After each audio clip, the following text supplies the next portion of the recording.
ಎಲ್ಲರಲ್ಲೂ ಒಂದೊಂದು ವಿಶೇಷ ಗುಣ ಇದೆ, ಒಪ್ತೀನಿ ನಾನು. ಕೆಲವರಲ್ಲಿ ತುಂಬ ಸಹಾಯ ಮಾಡೋ ಗುಣ, ಎಷ್ಟು ಮಾಡ್ತಾರೆ, ಅವರೇ ಎದ್ದು ಬದ್ದು ಮಾಡ್ತಾರೆ, ಬೇಡ ಅಂದರೂ ಮಾಡ್ತಾರೆ. ಏನು ಮಾಡಲಿ, ನನ್ನಿಂದ ಏನಾಗಬೇಕು ಅಂತಾರೆ, ಹೋಗ್ತಾರೆ, ಸಹಾಯ ಮಾಡ್ತಾರೆ. ಯಾರು ಆಸ್ಪತ್ರೆಯಲ್ಲಿದ್ದಾರಾ, ಹೋಗ್ತಾರೆ. ಯಾರ್ಯಾರು ಊಟ ಬೇಕಾ ಮಾಡ್ತಾರೆ. ಯಾರಾದ್ರು ಯಾವ ಟೈಮಿಗೆ ಬಂದರೆ ಕಾಫಿ ಬೇಕೇನ್ರಿ ಅಂತಾರೆ, ಮಾಡಿಕೊಡ್ತಾರೆ.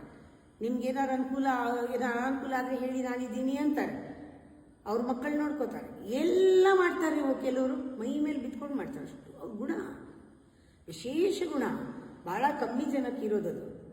ಆಯ್ತಪ್ಪ, ಒಂದು ಪೀರಿಯಡ್ ಹಂಗಾಯ್ತು. ಇವಾಗ ಇವ್ರಿಗೇನೆ ಹುಷಾರಿಲ್ಲ, ಒಬ್ಬರೇ ಇದ್ದಾರೆ, ಫೋನ್ ಎತ್ತಲ್ಲ, ಯಾರೂ ಸಹಾಯಕ್ಕೆ ಮಾಡಲಿಲ್ಲ. ಅವತ್ತು ಊಟ ಮಾಡೋದವರು ಅಂತೂ ಊಟ ಕೊಡಲಿಲ್ಲ. ಮನೆಗೆ ಬರ್ತೀನಿ, ಸ್ವಲ್ಪ ಕಾಲ ಕಳೆಯೋಣ, ಬರಬೇಡಿ ಅಂತಾರೆ. ನಮಗೆ ಟೈಮ್ ಇಲ್ಲ ಅಂತಾರೆ. ಎನರ್ಜಿ ಕೊಡಲ್ಲ, ಹಣ ಕೊಡಲ್ಲ, ಟೈಮ್ ಕೊಡಲ್ಲ, ಡಾಕ್ಟರ್ ಹತ್ರ ಕರ್ಕೊಂಡು ಹೋಗಲ್ಲ. ಯಾರಿಲ್ಲ, ಯಾರೂ ಮಾಡ್ತಾ ಇಲ್ಲ ಸಹಾಯ. ನಿಮ್ಗೊಂದು ನಿಮಿಷ ಅನ್ನಿಸ್ಬೋದು, ನಾನು ಇಷ್ಟೆಲ್ಲ ಮಾಡಿದ್ದೀನಿ, ಆದರೆ ನನ್ನನ್ನು ಯಾರು ನೋಡ್ಕೊಳ್ತಾನೆ ಇಲ್ವಲ್ಲ, ಯಾರು ಮಾಡ್ತಾನೆ ಇಲ್ವಲ್ಲ ಅಂತ ಅನಿಸ್ಬೋದು. ಆದರೆ ಇಲ್ಲೇ ಪರೀಕ್ಷೆ ನಮಗೆ. ನಾವು ಏನನ್ನ ಕೊಟ್ಟಿರ್ತೀವಿ, ಏನನ್ನ ಮಾಡಿರ್ತೀವಿ, ನಮ್ಮ ವಿಶೇಷ ಗುಣ ಏನಿದೆ ನಮ್ಮ ಜನ್ಮಾಂತರದ ಸಂಸ್ಕಾರದಿಂದ, ಅದನ್ನು ನಾವು ಬಿಡಲೇಬಾರದು.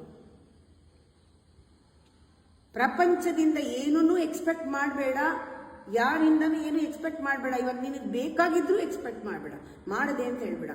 ಆ ಟೈಮ್ನಲ್ಲಿ ಆ ಥರ ಮಾಡೋದು ಬಹಳ ಕಷ್ಟ ಇದೆ. ಅದು ತುಂಬ ತಾಕತ್ತು ಬೇಕು, ಪ್ರಜ್ಞೆ ಬೇಕು, ವಿವೇಕ ಬೇಕು. ಇರಲಿ, ಪರಮಾತ್ಮ ಇದ್ದಾನೆ, ಯಾರು ಬೇಡ, ಅವನಿದ್ದಾನೆ, ನೋಡ್ಕೋತಾನೆ ಅಂತ ಬರುತ್ತಲ್ಲ, ಆ ಥರ ನಾವು ಎಲ್ಲರೂ ಒಳ್ಳೆ ಗುಣ ಇರೋರೆಲ್ಲ, ಬೇರೆಯವರಿಂದ ಏನೂ ಎಕ್ಸ್ಪೆಕ್ಟ್ ಮಾಡದೆ, ಮನಸ್ಸಿಗೂ ಒಂದು ಥಾಟ್ ಬರದೆ ಮಾಡೋರಿಂದ ಪ್ರಪಂಚ ಬದಲಾಗತ್ತೆ. ಸತ್ಯಯುಗ ಬರುತ್ತೆ. ಸತ್ಯಯುಗಕ್ಕೆ ನೀವು ಮೆಂಬರ್ ಆಗ್ತೀರಾ.